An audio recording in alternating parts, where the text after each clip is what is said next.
And we are back, YouTube. For anyone's returning, thank you, and for everyone who's new, welcome. I'm Mitch, and this is Retro Rummage. I'm in a game I challenge buying games, DVDs, Blu-rays, any electrical items I get my hands on at car boot sales, Facebook Marketplace, or charity shops for a cheap price. So I'm getting traded into CX at a high price, so I can build my own gaming collection. So yes, back with another, what would this be? Probably a game hunt video. Basically, it's Friday. I'll finish work early on a Friday. I haven't been able to get any Pokemon games this week, so I thought I'd get out. I'm going to go down to the Retro Hunter, which is in Leigh-on-Sea in Essex. Go and speak to Ali there. I want to speak to him about the Game Boy that I picked up a couple of weeks ago and have a look if he's got any games that I want for my collection. Probably nip into a couple of charity shops as well. And yeah, see if I can get any good bargains there whilst we're there. So yeah, I'll see you in the Retro Hunter. Right, voiceover Mitch here. Yeah, back in the Retro Hunter, Ali's shop in Leigh-on-Sea. Really good. Has a good selection of PlayStation 1 games here. Some Command & Conquer Red Alert there you saw. Yeah, Azure Dreams I think he had as well. Dragon Ball Final Bout. Yeah, I remember when I was speaking to Ali when I was there, and I was saying it still amazes me the amount of games where I see him on the PlayStation 1 and I think I have never heard of that. And he said himself, you know, obviously he comes across games more than I do, and he says he still gets it all the time. He's like, I've never seen this before on the PlayStation 1. And he said especially PlayStation 2. Now Hogs of War, that's a game that I do want, but unfortunately not in the the best of, or you know, value series. I do want the original black label. Yeah, still just haven't got around to picking it up yet, but I'm sure I will. But yeah, onto the PlayStation 2 section. I think I was having a quick look at the Game Boy Colors there. I don't think that's a rabbit hole I want to get into, you know, collecting all of the Game Boy Color consoles. I had to double look at that BMX game because I think he wanted about £5 or £8 for it, but I do know, I think it's on the GameCube, it's worth like 40 or 50 quid, something like that. And yeah, I was looking at that Batman game there because I'm pretty sure that Callum, Retro Ghetto, I think him and his son played for it, and it looked quite cool, but I don't get too much time to play games, so you know, really I only want to be picking up games that I'm really going to be playing. So I don't think that I would be playing Batman, but you know, I could be wrong, maybe in the future. But yeah, I had a look at this game, and I think this was like number 2 version of it. I think it was a fighter game. I mean, my opinion on fighter games is, you know, maybe my opinion's wrong, but once you've got one, you've got them all. I mean, I say that I bought all the Tekkens, and I'll probably buy more as well. But I don't know, maybe it's each and everyone's got their own nostalgia for them. But like, I think I looked at a Street Fighter game there, and I thought, I've got Street Fighter versus SNK. I don't think I need another Street Fighter game on the PlayStation 2. And this was a game that I really thought about getting, and to be honest, I'd probably go back for it. I think it was called Kingdom of Fire or something like that, but the fact that it had some cardboard with it, I mean, PlayStation cardboard is not something that you see very often. But decided against it on the day, but maybe I'll go back for it in the future. So yeah, first charity shop here. Now, I don't collect these annuals, but I think I sent a picture of this to B-Rad because I know that he likes them. Unfortunately, he messaged me back a couple of hours later and said, yeah, I will have that. But obviously, I'd already left. But yeah, this was, I think, the only charity shop that didn't have any DVDs or games. Looking at the CDs here, the Bluetooth on my car stopped working recently, so I'm on the lookout for CDs now, which is another rabbit hole in itself. But yeah, second charity shop here. Always look at the kids section, see what you know, kids DVDs, box sets they've got, if any. Fortunately on this occasion, nothing. Oh, if Twilight was worth a decent trading value, I'd be a millionaire. The amount of times I come across the Twilight box set.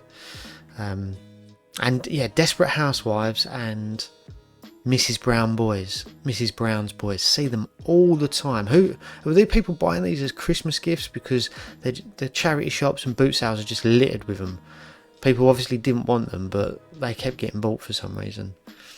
But yeah, not much in this one. Always have a quick scope around. I think, you know, one tip I would always say is look in the electrical section. Sometimes, you know, there might be something you can trade in, and also glass cabinets. Yeah, always some, well, not always, but tend to have hidden gems in them as well. Yeah, third charity shop here. Again, you know, it wasn't too busy, this one. I think this one actually had some games in it. I think, yeah, the first two didn't have any games in it. Let's have a look down here. Where is it? Yeah, but as you can guess, FIFA and LMA Manager. I actually think LMA Manager, is it 2007 on the PlayStation 2's got some half decent trading value. Never come across it myself in the wild. I've seen a few other tubers pick it up, but not myself. Yeah, again, I think I was having a quick look through the CDs. Nothing in electrical items, so yeah, a bit of a bust to that one. Is this fourth or fifth charity shop? I think there was one charity shop that I didn't manage to get on camera for some reason. But yeah, this one, loads of DVDs, all outside the shop in these containers, buckets, whatever you want to call them. Let me know if there's anything I missed. Always, you know, always happy to know about DVDs, you know, individual DVDs that have got good trading. There's a couple that I've learnt about along the way. But yeah, always willing and happy to learn. That woman there was showing her friend how big the fish was she caught over the weekend. But yeah, a couple of Blu-rays in here. But my friend Scott, Marathon Gaming, he's recently picked up like some new consoles, and he started watching Blu-rays again, or buying Blu-rays. And I'm thinking about it myself because, you know, Sky, they want silly money to rent a film. And yeah, I'm just thinking, should I start buying Blu-rays for myself? But again, it's another rabbit hole I don't want to get in. Yeah, another selection of games there. Unfortunately, nothing worth picking up. I think it was mainly, yeah, FIFAs and sports titles, unfortunately. But yeah, I did pick up this copy of Grinch, which you'll see in a moment. And also had a look at this. I think it was a Star Wars figure, but yeah, I think it was a more recent one. So unfortunately, not worth too much. So yes, back from the Retro Hunter. Shout out to Ali, top geezer. Always good to catch up with him. I appreciated the chat with him today. His expertise on the Game Boy. Obviously got a few pickups for the collection. Went into some charity shops as well. Yeah, Leigh-on-Sea is, I would say, I mean, if you're from the Essex area, it's kind of, yeah, I would say, you know, quite posh, affluent, if that's the word. The charity shops are a bit, in my opinion, overpriced there. There's some half decent stuff, but a lot of it, I don't know, I thought it was quite expensive for charity shops, but that just seems to be how it is. So unfortunately didn't get too much from the charity shops. I'm not sure I managed to get this one on camera, but got Shrek the Whole Story, the 5-disc version. I've paid £1 for this. I think it trades in for like £4 or £5. And then yeah, the Grinch on Blu-ray. This one is saving these for Christmas, as I believe that the price will go up in CEX. It did last year. Whether or not it does this year, you know, it may be a fail. I paid £1 for that. I think it's maybe trading in for 80 or 90p at the minute, the Blu-ray version. Fingers crossed it goes up, but if not, you know, it's 20p lost, something like that. But yes, popped into Ali, the Retro Hunter. Obviously, you saw the footage there, had a look around his shop. As I've said in my previous videos regarding the Retro Hunter and yeah, retro gaming shops near me, I'm always on the lookout for the cheaper titles, the ones that I don't really want to pay postage on. You know, if it's like a 60, 70, 80 pound game, I'm going to get that from CEX with the vouchers, just because I'm not rich enough. But I do try and support my local stores as much as I can. If I was richer, I would just go there and buy everything.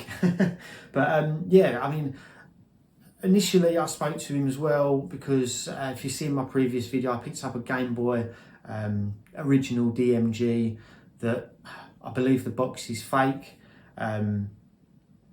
He said, he kind of agreed that, you know, he's pretty sure it's fake as well, but he said it's probably the best one that he's seen.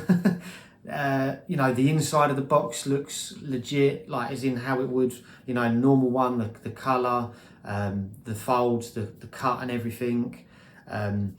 If you were saying that it was like, apart from obviously what we mentioned at the game link, there was another thing that he mentioned. Let me grab the box.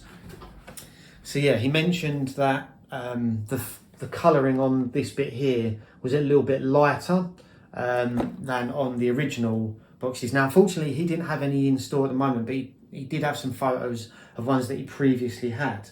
And that seemed a little bit darker.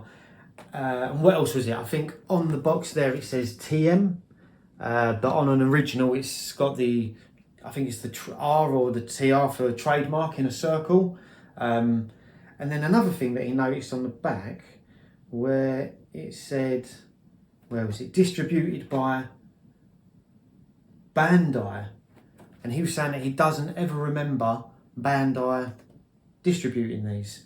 But let me know in the comments if you will say that or not. So, but again, he said that the insert he couldn't fault. The only thing he did say is it was maybe a little, the original ones that he's had, the polystyrene mate was maybe a little bit thicker, but he said he couldn't be sure because obviously he hasn't got one there as well. So, you know, I believe that this is fake, but it's a good one. So, but like I say, I'm not selling it, I'm not flipping it, I am keeping it, and it's going back up on the shelf. But yeah, what did I pick up? Another memory card. This is, I've never seen one of these before. Paid a £5 for it, which I think is a really good price. It's obviously an official 8 megabyte. If I can, I have to get the sticky stuff removed on that to get the sticker off. What will I? Yeah, but yeah, it's like a, what would you call that? Like a lemon green, lemon yellow. Yeah, I've never seen one of them before, so it was nice to pick that up. I've now got, I think, most of them for the PlayStation 2. There's still quite a few I need for the PlayStation 1. Only PlayStation 1 game that I've got was Dragon Ball Final Bout. Let's open it up. Ali is pretty good, you know, with in terms of condition and whatnot. Let me open this up. Oh.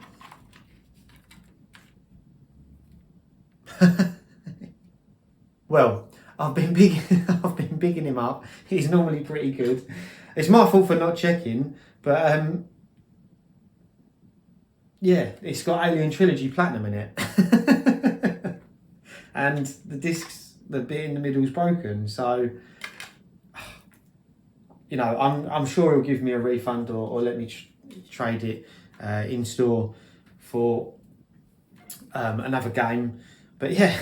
I'm sure he must have the disc in store. I don't understand how that's happened, but yeah. So yeah, it's not always like that. I promise you. Oh, now I'm worried about these ones. Now I've checked this one, I think. So yeah, the second game that I picked up. So anyway, sorry. Yeah, Dragon Ball Final Bout. It looks like a Dragon Ball Z fighter game.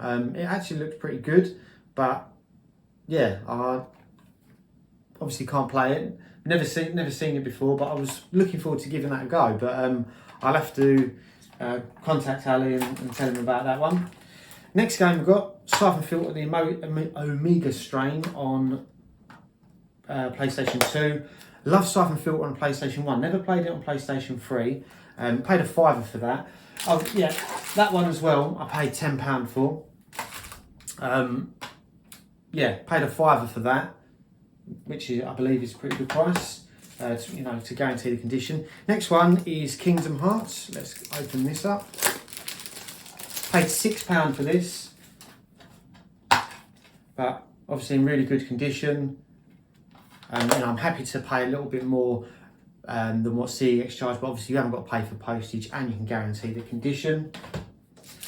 And then yeah, another PlayStation 2 game. This is Ratchet Gladiator, complete and in good condition. I paid £8 for that one. So yeah, a couple of good games to add to the collection. Another peripheral, whatever you want to call it, memory card. And then, yeah, I don't know how he's managed that one. He must have been having an off day. I'll have to you know, message him about that one. And yeah, go back and swap it over. I'm sure he must have the disc in his shop, because there's no way that he would have taken that in as a trade-in, because I know he checks over his stuff, really, really well. It must have just been a case of switching the cases or something like that. But yeah, really, really, good pickups in my opinion. Reasonable prices paid. Yeah, always good to get down to the Retro Hunter. Obviously, if you've never been there, you live in this Essex area, I'll put a link to his Instagram and his address on there to go and check him out. He's a really, really cool guy. But yeah, hope you enjoyed the video, everyone. Take care, and I'll see you all in the next one.